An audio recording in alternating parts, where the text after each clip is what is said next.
Brilliant. So a heavy flavour again of psychosocial in there. So with that, Alicia, thank you very much. So Alicia's from Flourish DX, but I might let you explain the background and history. Did you have a presentation pack? And this is, oh yeah. Thank you. If I had a pocket, I'd just stick that over. Just go back so that you can share it. Is there a clicker? No. No clicker? No Okay. clicker. So I just use the arrow. Use the mouse. Use the mouse. Okay, I just need to.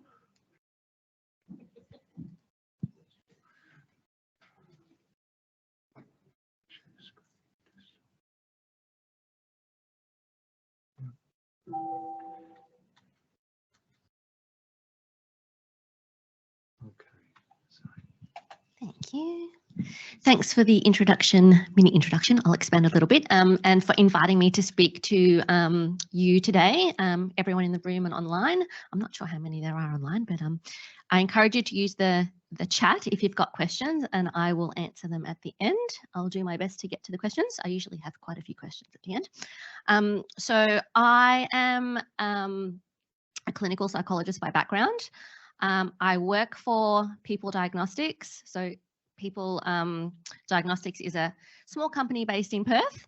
I'm based in Melbourne, so I work remotely. And People Diagnostics is basically a technology-based company. And we have developed a platform, a digital platform called Flourish DX. But now, as we're getting more known, our Flourish DX platform, People Diagnostics, Flourish DX gets used interchangeably. So, and we're probably going to rebrand anyway next year and just be known as Flourish DX, which is easier. So Flourish DX is a platform, and I'm going to talk to you about not the whole platform, but just two particular tools in the platform to illustrate how to actually manage psychosocial risks in the workplace. So I spoke on day 2 at the conference in the session chaired by Megan, Psychosocial Risk Management. I tried to make that as practical as possible, but I wasn't allowed to actually talk about the how-to so much in terms of, examples of tools to use, because there's quite a few different ways to do this and tools to use. By no means do you have to, as the previous presentation mentioned, you don't have to use Flourish DX to do this. It's just a way to exemplify the how-to. This space is getting more and more recognition, so I'll just start off by maybe just highlighting why, and it's really been in the last 1 to 2 years why we really need to be focusing on this moving forward. So I should also mention, I wasn't a USA member a few years ago. I did work at La Trobe University, and my role there, so they created a specific role for staff mental health in the workplace. So it was really just kind of helping the university to shift their understanding to this space, because I'm not sure about your own individual universities. Over the last few years, there's been a gradual shift, or there's becoming a gradual shift for what that actually means, mental health and wellbeing in the workplace, to now include more prevention type of interventions, processes, procedures. So managing psychosocial risk is preventative in nature. A few years ago, it was really, we were focusing on how to promote individual wellbeing at work, mental health. So we're kind of expanding the wellbeing, psychological health and safety space at the moment. Okay, so I'll just run through what I'll be focusing on today. So if anyone came to the session on Tuesday, I had a 20-minute slot there. So this is a bit longer. I'll just be expanding on what I spoke about in that session, more focusing on the how-to. So I'll just set the scene a little bit just to understand psychosocial hazards and risks. Just run through, there's been updates to Australian work health safety, occupational health and safety legislation this year. So I'll just run you through that and what that means for this space. And that's on the back of ISO 45003 as well. I'm not sure if people are familiar with that international standard, but it's the international standard on psychological health and safety at work, which focuses on managing psychosocial risks. So this space is really just evolved a lot in the last 2 years. I'm going to go through a framework for psychosocial risk management. You probably, if you're health and safety professionals, you probably already know about this process, but I will contextualize it in terms of psychological health and focus on how these couple of Flourish DX tools can help manage psychosocial risks at scale across universities, across organizations. So we've got a couple of tools, the wellbeing check-in and the work factors risk assessment. And then once you have your data, how to actually respond to those risks that are coming up. So what do we mean when we say managing psychosocial risk? So first we have to understand that we have many work-related factors that occur in organizations.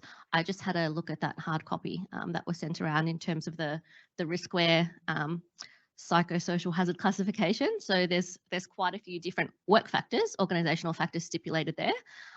So that's you know, a good summary. There was probably 10, 11 different organizational factors listed. There's lots of different ones. It's basically any of those work-related factors, organizational factors. It's anything to do with how work is designed and how work is managed. And a lot of these factors are not overt. You know, when we think about physical hazards, they're usually more overt. You can see them, and then you can respond, and you know, to that one hazard. The complexity with psychosocial hazards is if you've got one hazard coming up, there's likely other hazards occurring and they interplay. So it becomes quite complex, which makes you know, reporting and things like that difficult. So when we talk about, we understand what a hazard is. So it's the work-related factor is having a negative impact on mental health. So it's hazardous to our mental health. The actual risk associated, when we talk about risk, is when we're exposed to these hazards, it's creating a risk to our psychological health.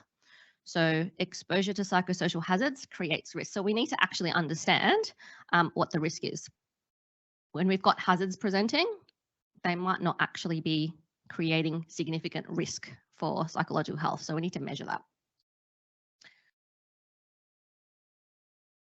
Once we know what the risks are and what's driving them, then we need to take action. We need to implement controls, interventions, whatever they may be, to mitigate the risk. So I'm just going to run through very quickly what's kind of emerged in the last, I'm just going to say 5 to 10 years around the evidence base. So there's a model called the integrated approach, founded by Tony Lamontagne, Deakin University, just referenced it there. I actually used to work with Tony and his team a few years ago as well. So I've got an academic background in this space as well. This is around, you know, how do we actually do workplace mental health in organizations? What do we need to be focusing on? What do we need to be looking at in terms of a strategic approach? So the integrated approach has 3 overarching pillars: prevent, promote, respond. So we need to be preventing psychological harm in the workplace. So we need to understand if the workplace is actually posing psychological health risk to staff. We need to be promoting mental health at work and how to do that through work. So things like, you know, those typical things like mental wellbeing promotion, health and wellbeing promotion, but also how we're, you know, utilizing and promoting staff to use their strengths at work, positive work design, things like that. And then we need to also respond to mental health issues and concerns for staff that are presenting with those, if they're occurring, regardless of the cause. So when you think about organizations and what they're doing according to those 3 pillars, most have some systems, interventions, programs, processes in place for responding. Typically things like EAP, return to work programs, injury management, those types of things, promoting mental health. Some things might be training, mental health awareness education, things like that. But what's usually lacking or absent is preventative approaches. So managing psychosocial risk, or what we're talking about today, relates to the prevent pillar. And so this is kind of the evidence base growing since it hasn't even been 10 years yet. So there's more of a shift for having to look at these three pillars, and this model is actually informing a lot of policy and practice worldwide. So if we're looking at preventing harm and why this is a hot topic right now, managing psychosocial risks, you're hearing psychological safety, all these terms. We had, so ISO 45003, the standard for psychological health and safety at work, was released in 2021, not too long ago, with key messages that we need to be managing risk to mental health over and above mental wellbeing strategies, and that health promotion or individual focus. So the whole standard is really around, it's complementary to ISO 45001 and talks about the risk management process and how to, what we need to do to protect staff mental health. The WHO released their guidelines on mental health at work in September this year. So that wasn't too long ago, just a couple of months ago. They referenced the integrated approach as well. In terms of organisational level interventions, they had 2 recommendations out of 12, and those recommendations relate to managing psychosocial risk as well. So international guidelines, best practice, there is a really big push and need to do this. And in Australia's, I think, leading the way at the moment in this space. So in 2022, there have been changes to our legislation. So the Work Health Safety Act, and in Victoria, it's the OH&S Act, but the broad acts, it's always been in the legislation to create a healthy and safe workplace, both from a physical and psychological perspective. But historically, the focus has been on health from a physical perspective. So regulations have been, they're state-based, the regulations. So it's more of the, what do we actually need to do to make sure our work environments are psychologically healthy and safe. So state-based regulations have come out and are coming out. So New South Wales was first. Theirs got released in October, Queensland, April next year, and the rest of the states will follow suit. There are model work health safety regulations, and those regulations were published in April. So this is all, really important. Codes of practice are, again, state-based and really are there to provide instruction, information, guidance for states to actually understand what they need to do in this space. So hence why this is getting a lot of traction now. It's legislated, so we have to. So if we're thinking about psychosocial risk management and the how-to, this is the risk management process some of you may be familiar with. It is referenced in the codes of practice, and we need to think about them in terms of the how-to when it comes to psychological health. So we've got a 4-step process, and we start with identifying hazards. We need to assess the risk posed by those hazards, and then control the risk, and then review our control measures to ensure that they are mitigating the risk. And this is a continuous improvement cycle. It's not a one-off activity. It's something that you do ongoing.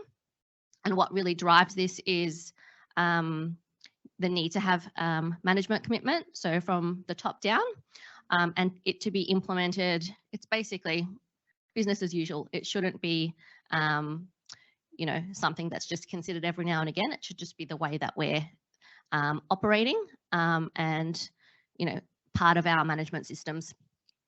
So you'll see here, consultation, consultation, consultation. We need to be consulting with our staff at every step of this process. It's actually stipulated in the regulations. We have a duty to consult with staff. So we don't really know what's going on unless we ask our staff. We don't know the level of risk unless we ask our staff. And even when we're coming up with control measures, what may they look like?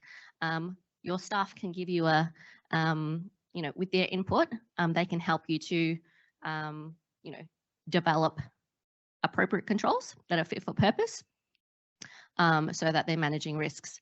So we need to be consulting with our workforce regularly to manage psychosocial risks.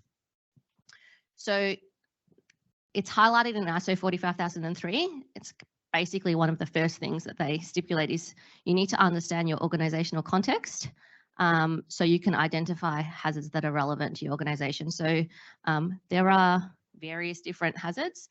When we're thinking about a university context, there are some key hazards that would be applicable for universities. So I'll go through that in a moment. There are many hazards that are applicable to all industries and sectors, and then there are some that are applicable just to specific unique circumstances. So once we have identified our hazards, we need to assess the risk posed by those hazards. The model work health safety regulations actually stipulate that we need to measure severity, frequency, and duration of hazard exposure to understand the level of risk. So that's I guess something for organisations, universities to think about how they're going to do that. The tool that I'll be talking to you about that we've developed actually measures severity, frequency, duration in terms of psychosocial risk exposure. So we'll go through that so you can see what it looks like. And then we need to develop and implement our controls, and we need to keep reviewing over time if they're effective.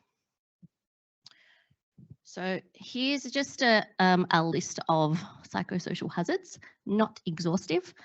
You'll see that they'll mirror. I think it was page 18, I think, in that hard copy, if anyone's in the room.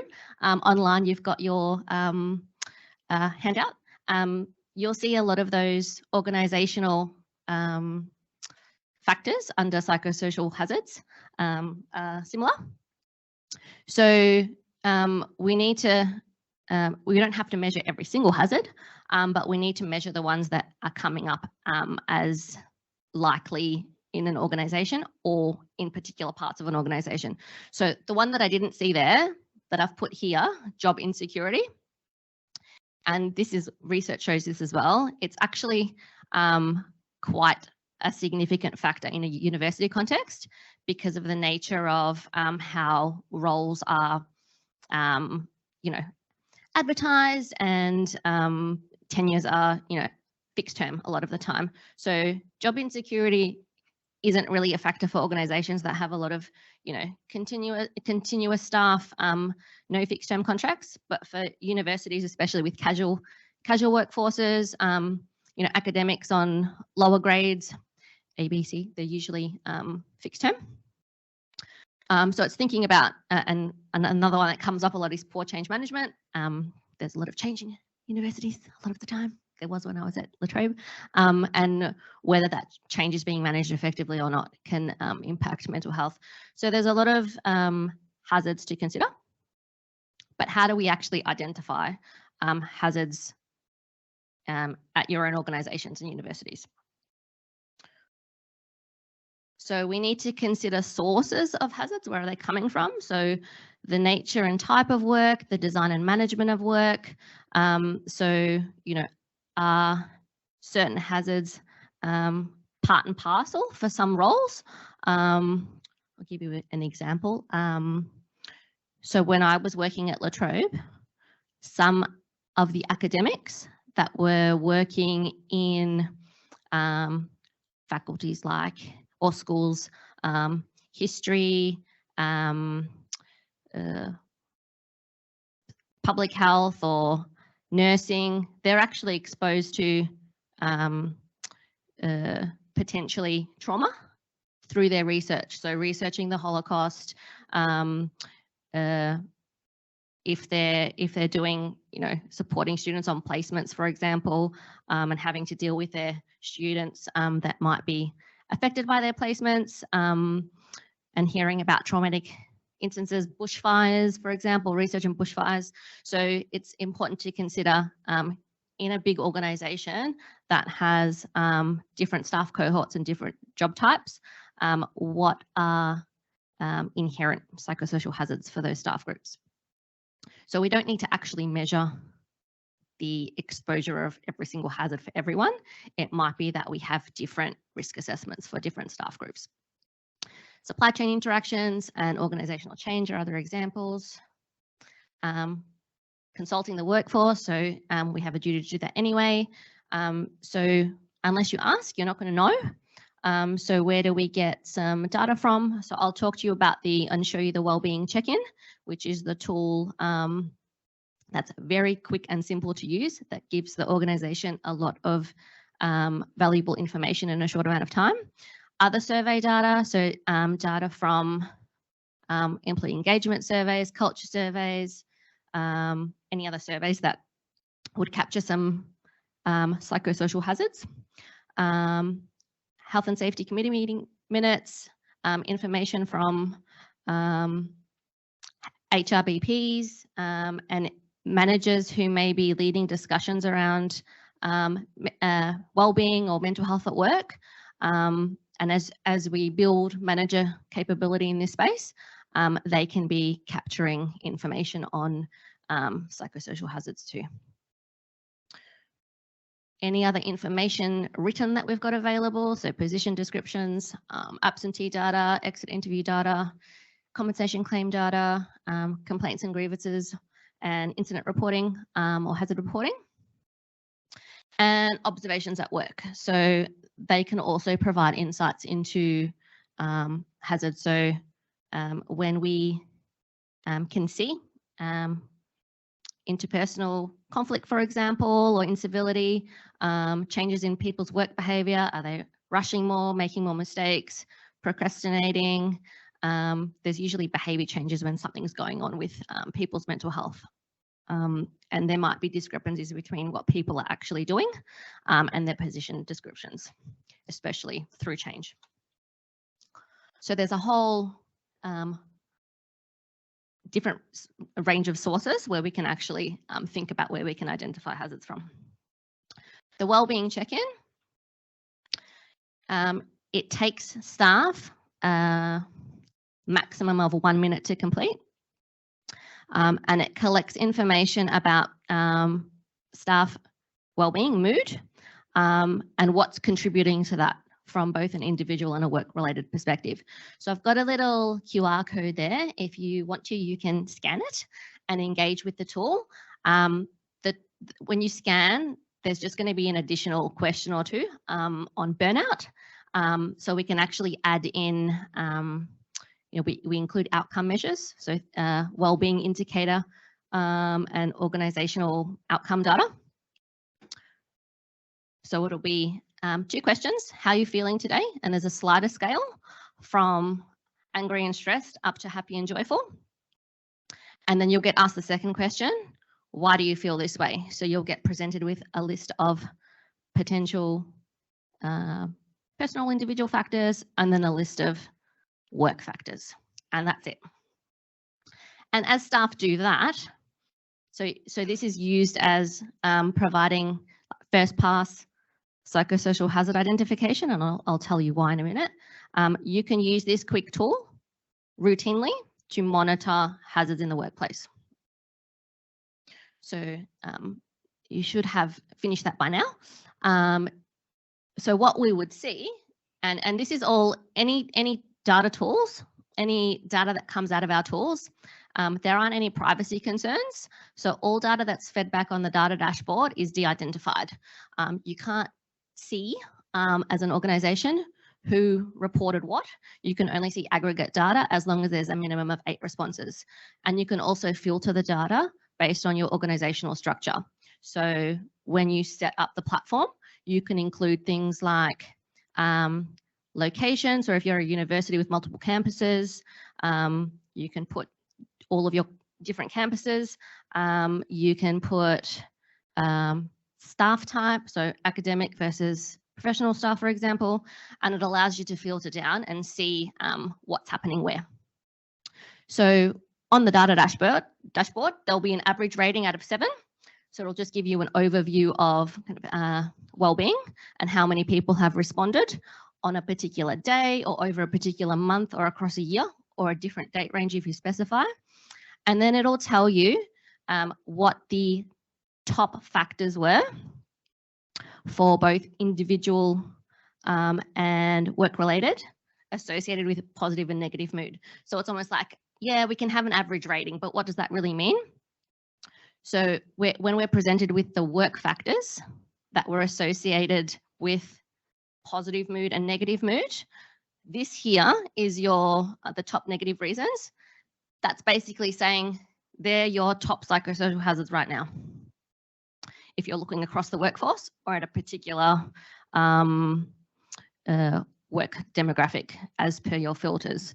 So we can see isolated work has been endorsed 17 times, poor supervisor support, workload, interpersonal relationships, etc., etc. So it allows the organisation to, you don't have to wait yearly to get other, it might be surveys that you run every year or risk assessment, you might run that every year. This is a bit of a pulse check to say, okay, what might we do to address some of those issues? And you can actually increase manager capability or at the level of the department to feed this back to their staff and have discussions about mental health in a proactive way, focusing on the drivers of mental health. So it's very preventative and proactive.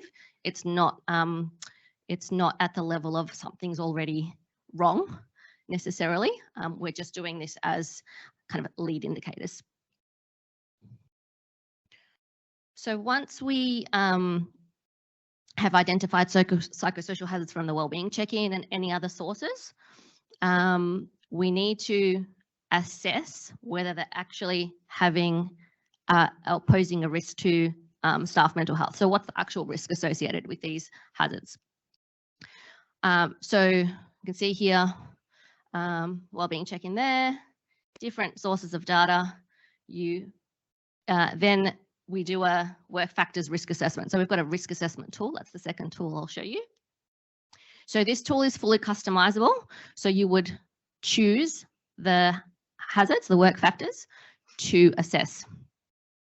Once you assess them based on severity, frequency, duration, and based on what you choose and the time it'll take your staff to complete it, should be only about 10 minutes. That's when you get a better picture of what the psychosocial risk profile is looking like. So we need to assess the risk, step 2 in that 4-step process. So there's a lot of different ways that people are doing psychosocial risk assessment, or there's mixed understanding of what that actually should look like. A risk assessment of this nature, based on the model regs, we need to be looking at severity, frequency, duration, because that's an occupational hygiene approach. So we've mixed in kind of traditional quantitative survey methodology with an occupational hygiene approach. That will give us the likelihood and consequence of psychological harm. And when we're talking about harm, it's things like burnout, likelihood of psych claims, and other organisational outcomes like absenteeism, presenteeism.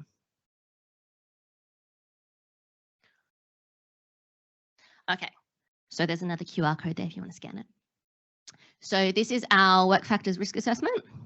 So we have customized our risk assessment and we're going to push that out to staff. So we've chosen the factors that we want to assess. Example, we've chosen work overload. So what happens with this is the hazards get presented that you've chosen one at a time. Everything is termed in a negative way on purpose because it's a hazard. there's a description of the hazard, and staff are asked, and you'll see this if you're doing this following along, if that hazard has had a negative wellbeing impact over the past 3 months, to what severity, how often, and how long did it last for? So everything's on a slider scale. It's very easy to use. And then that's where we can get a bigger picture. You know, we can do this at scale for the whole workforce. People ask, oh, how do you get people to do this? You've got to have a good comms and engagement strategy. You've got to think about, from an organizational perspective, do we make this mandatory? We have to be doing this now. The legislation says so. I'm not going to say the C word, compliance. Don't use that with your staff. Doesn't work. But you've got to get engagement, buy-in, so your staff understand why you're doing this. This risk assessment is a consultation tool. It's a consultation tool at scale. So unless we're asking these questions, and it's anonymous, so people don't like reporting a lot of the time because there's stigma involved. What does this mean for my career? Who's going to know about it? So it can be used, you know, very proactively and from a prevention perspective. Rest assured for staff that their information is confidential. So this is what the data dashboard looks like for the risk assessment. So we have all of the hazards that were chosen, and then we get some scores based on severity, frequency, duration, and total risk, which is just an aggregate of severity, frequency, duration. But we can look at what those numbers actually mean. So for each hazard, you get presented with a little graph. So for example, work overload, the graph, that output there is showing severity, and then you can choose frequency, duration as well. It shows you that slider scale is a 10-point scale.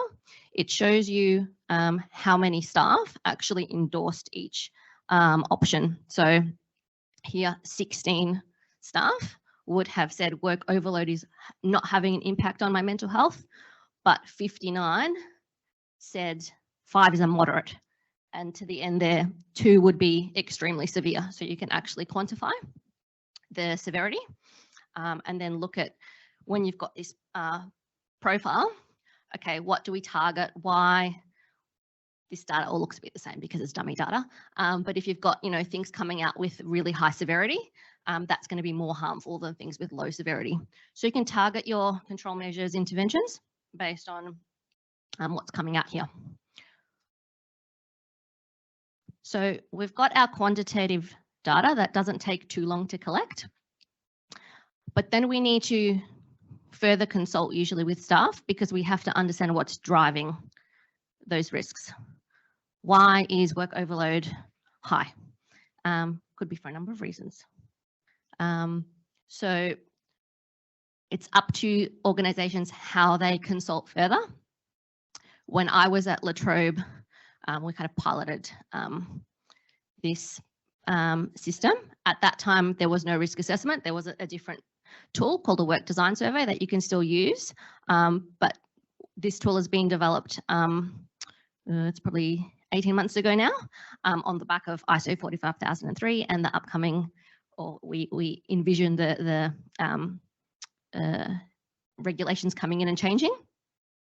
So we need to understand from staff, why is work overload an issue for you? We ran listening, we call them listening sessions, focus groups, kind of same thing. But it's kind of like you've got your quantitative data. Okay, what do we need to do? How do we set this up so we can further understand better? So we ran about 15 listening sessions across the university and by different work variables. So for academic staff, for professional staff, for regional campus staff, for metro staff, for managers, et cetera, because of the different risk profiles that came out. So what we would do in these further consultation pieces is try to get a representative sample of your workforce to understand what that hazard, what work overload, for example, looks like day to day. Is it worse at certain times of the year? certain times of the day, certain times of the week. What's contributing? And asking, what are we doing now to manage this? Is it effective? Is it not? Why not? Does it just happen for, across maybe a year, or is it more specific to infrequent situations or situational factors? And then you're asking yourself how they can contribute to understanding how to reduce the impact on mental health. So you're taking a bit of a solution-focused approach here. When you're engaging with your staff, consulting with them, listening to them, taking their input on board, it's actually promoting psychological safety as a concept. It's okay to talk about this. Give us your feedback. There's no judgment. We're trying to take a continuous improvement approach here. So then we need to, based on the data that we've got, so quantitative, then qualitative, we need to then control the risk, step 3. So first, we, according to hierarchy of controls, if reasonably practical, we need to eliminate the risk. When we're talking about psychosocial hazards, not likely that we can just eliminate risk easily. So if we can't eliminate the risk, but if you understand where the risk is coming from, it might be work overload is being driven by, I don't know, duplicate processes or something like that. If you eliminate a duplicate process or something that's very manualized and you make it automated, maybe it will reduce or eliminate the risk, but usually we need to minimize the risk. So we need to consider things like how work is designed, the environment and the conditions that staff are working in that might be contributing to work overload as an example. So just a simple example would be if staff are in an open plan space, there might be a lot of noise around, some staff might not be able to concentrate, things like that. And what tools and objects are in place that are helping or hindering workload. I'll give you an example of that in a minute. And then we address behaviour. So typical things are providing individual staff with training, there'll be policies and procedures, documents, et cetera, So when we're talking about psychosocial hazards, managing risk, a lot of the work is going to be to minimize the risk. And we really need to consider how work is designed and managed, the conditions and the whether it's software, tools, things that are impacting. So I'll give you a case example here. So work overload was found to be a significant risk for academic staff. Came out for professional staff too, but higher risk for academic staff. Well, why is that? Why is there a different risk profile? So can we eliminate work overload? Probably not simple to do, but through kind of that further consultation, when it was further explored and investigated, what was happening for academics was a lot of reports on the workload planning tool was stressful to use. It wasn't really doing what it was designed to do from their perspective. There was, for teaching, research and admin, time allocated for each of those 3, roles. But there was feedback that we don't get enough time for admin. There were centralization processes in the previous restructure, which created more admin for academics. So in reality, whatever you get 10% admin time, staff were saying they were doing more admin time, wasn't enough time to do research and teaching. Then with COVID, so this is just another example, the switch to online learning, that wasn't factored in for, et cetera, et cetera, et cetera. So you can see workload or work overload. You've got to understand the why, because none of this is relevant to professional staff. So your interventions, control measures are going to be different. You can't do a one size fits all. It's not going to work. And job crafting here is about job control. So how do we encourage our staff to have more autonomy, control? How do they craft their role so it's more, it makes it more able for them to meet their role requirements? So they would be examples of control measures. They're not simple. Some of them require systems change. Some of them will be more simple, but some of them not. So it's thinking about how we, communicate to our staff what these changes or control measures, interventions might be, what are short-term, what are more longer-term, and communicating what we're doing to improve work. If you don't do this, staff get very, they say, survey fatigued or fatigued with all of this, engaging with these processes, because they're not seeing any change. And then, yeah, there's just some behavioural type of interventions, like providing training on stress management and tools and things like that. So you'll see those aren't really that effective unless we're hitting the contributing factors. So then we should be action planning to implement our controls. So developing action plans once we've chosen what actions are required to mitigate the risk. Based on the data, we need to prioritise those actions. What steps are required? Who's accountable for what? When do we need to have things done by? And communicate back to staff. So it's almost like project management. And then the last step is monitoring hazards and reviewing controls over time. So we need to, once we've implemented some changes, actions, interventions, are they working? How do we know if they're working? So the tools that I showed you can actually be used to evaluate whether the controls are working. So when we re-administer that work factors risk assessment at another time point, the risks should drive down if your controls are working. We can also use the wellbeing check-in tool periodically to monitor hazards, and that can indicate whether controls are working as a bit of a pulse. So whatever was showing up before as a hazard maybe won't come up as strongly anymore. And it's also important to do that because there may be new hazards that have emerged for whatever reason. And we need to understand for whom they're relevant to and what's causing them. And we may need to actually come up with some new actions. So I'll just finish by some just other considerations. So some questions we get asked is, how often should we monitor hazards? So we say, if you're using our platform, our tools, we say monthly for the wellbeing check-in for monitoring.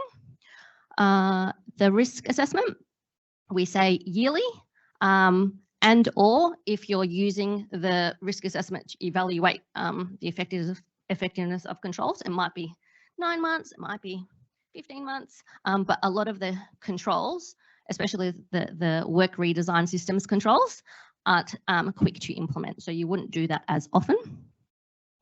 And we need to consider who's going to feed back results to staff and how the organisation will respond. So do we feed back aggregate results across the board and or by department and team level? So we advocate for the latter as well, right, because the one size fits all doesn't work. So I will leave it there if we've got time for questions. Yep. I spoke quickly because I want questions. No questions?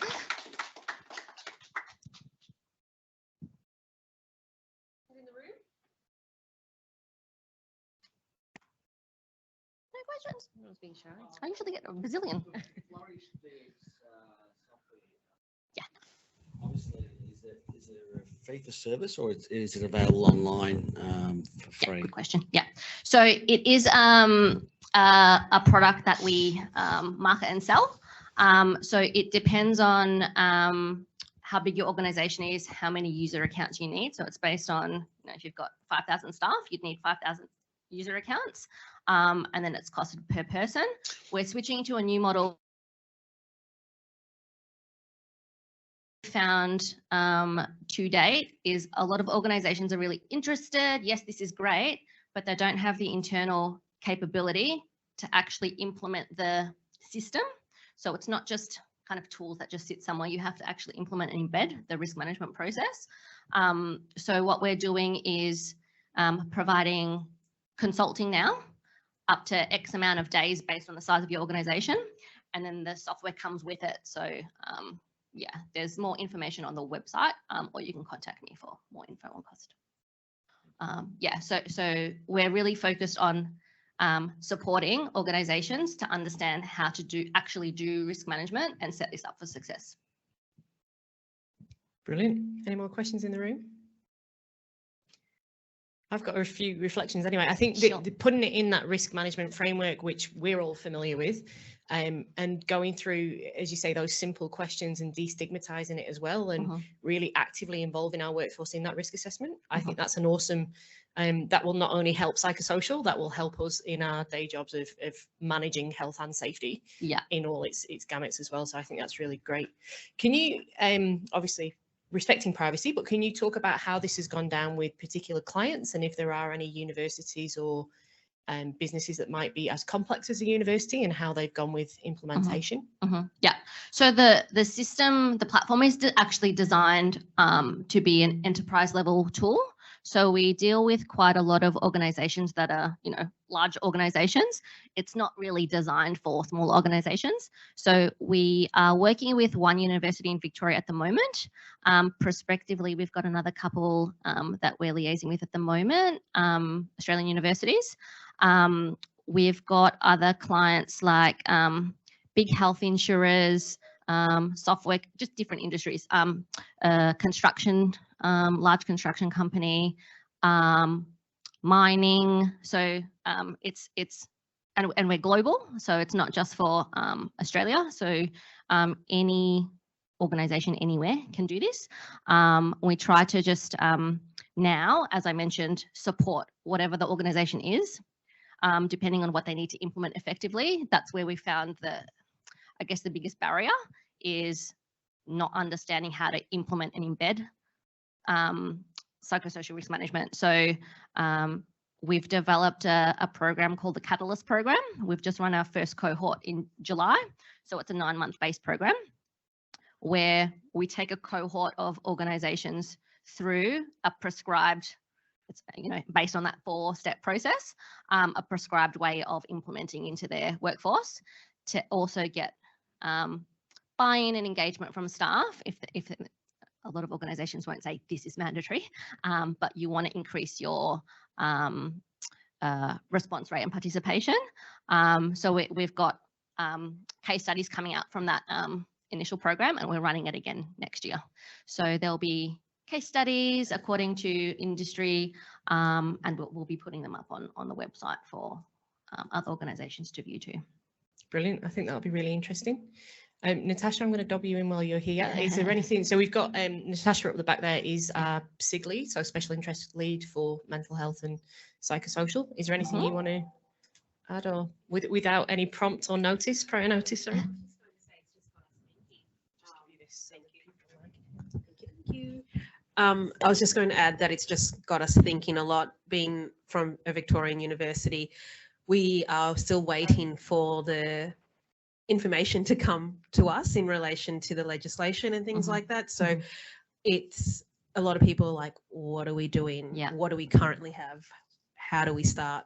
And that's where and so everything over the last couple of days at the conference, all this information has been super helpful to hear from areas that have implemented it or have just started where they were before, and just kind of getting the picture of our workplaces and what's currently available. So this has been really helpful, and I do hope that some of the members in the health and wellbeing group are actually online at the moment and watching this. If not, we'll definitely have another presentation in the early year next year to have this available again in some capacity. Yep, happy to speak again. And just things have just progressed really fast with the change in legislation, and I'm hearing that a lot. So Victoria was first with their amendment that they released their draft amendment for public consultation back, I think it was in March. So we were expecting it to be released this year, but I think it was because of the election. It got pushed back. It'll be, probably in line with Queensland's amendment release of April. It's due April to June. But I'm hearing a lot from states that haven't got their amendment kind of date released yet. We've got to wait for it, but you don't actually have to wait for it. It's not going to really look much different to the other states' amendments. Victoria's will be it's a little bit more like stipulating reporting, quarterly reporting, and then having prevention plans. So when I talk about these action plans, whatever you want to call them, it's the same thing. It's how do we prevent, how do we take action to mitigate risk. So if you follow that framework, and we're specifically, we continuously improve our platform as well, and include things as things change. We're building out an action planning feature as well. So yeah, if you're following kind of that framework, that 1 to 4, you'll be meeting your requirements. Thanks. I'm from Queensland, so our regs are out and the model's out. It's just has to be implemented by 1st of April. And one of the areas, and I think that for some of us, we work in departments where we fall under HR, and for others, we're working in departments that are separate to HR. But many of the hazards have an overlay with being managed by human resources. They manage the change processes, they deal with the complaints processes, and they also provide training like resiliency training and stress management and the like. In your experience working with organizations, how do other organizations manage this process? I'm delighted of using Excellent that question. risk management process, which sits in the health and safety, but it's kind of that there's an ownership and Great question. So and that's been up for debate, who owns this. So because it's legislated now, it's health and safety legislation, and the risk management process, it's your health and safety professionals get it. That's how they think. But when we're talking about, at that step 3, the controls, HR, like you said, the psychosocial hazards inherently are the way work is managed, designed. It's all HR factors, really. So regardless of who owns it, there needs to be collaboration between functional teams. This is not going to work if only health and safety does it or only HR does it. So we kind of say, just because it's, it's psychological, it's health and safety, it's a risk management approach, whether health safety, wellbeing own the process, they really need to collaborate. And when you're doing, program management, you're going to have a working group. You need to have people in the working group from your different functional teams in HR, OD and change, leadership. Big piece of this is increasing your leadership capability. Department managers or just people leaders need to understand this, because they need to be managing risks, hazards in their own areas, day-to-day, business as usual. So yeah, collaboration is key. And I don't know, having worked in a university, I was kind of tapped into, I was part of more health, safety, well-being, but well-being was kind of on its own. And I was like, no. So trying to break down the silos was a big factor. So if you're going to do this successfully, you need to have a working group represented by different functional teams, decide who's going to own it, and it's a continuous improvement process. So. Good. Just adding to what you were mentioning about wellbeing being more inclusive, because I sit in the wellbeing team, and we often just throughout the university, whether it's HR, whether it's the counselling services or anything like this, we're so deep within the university, it's very hard for us to get traction or be included in those discussions. In the organisations that have implemented this so far, are you seeing that collaboration between the units, or you had to be like advocating that, saying things like you need your wellbeing team to be involved? And where does that role sit? Because wellbeing does come from a very preventative element, and this is kind of when, you know, things have escalated. Do you still see wellbeing coming back in the recovery part, or is it elevating wellbeing more to prevent this from happening to begin with? It's tricky because that term wellbeing, you know, it's quite broad, and so I think about wellbeing as, you know, it's more of an individual's wellbeing, and how do we, you know, protect that, promote that, and then we've got organizational wellbeing, or I like to just separate the two with wellbeing, and then we've got more of this psych health and safety. So we use the terms psych health and safety. So we've got our podcast, it's called the Psych Health and Safety Podcast. We talk about different things like this. It's you need a management system, right, for psychological health and safety embedded into your other management systems, your safety management systems. But well-being is going to sit in that. It's the way this is all managed, right? So with organizations, unless you've got to get buy-in from the top and drive it down.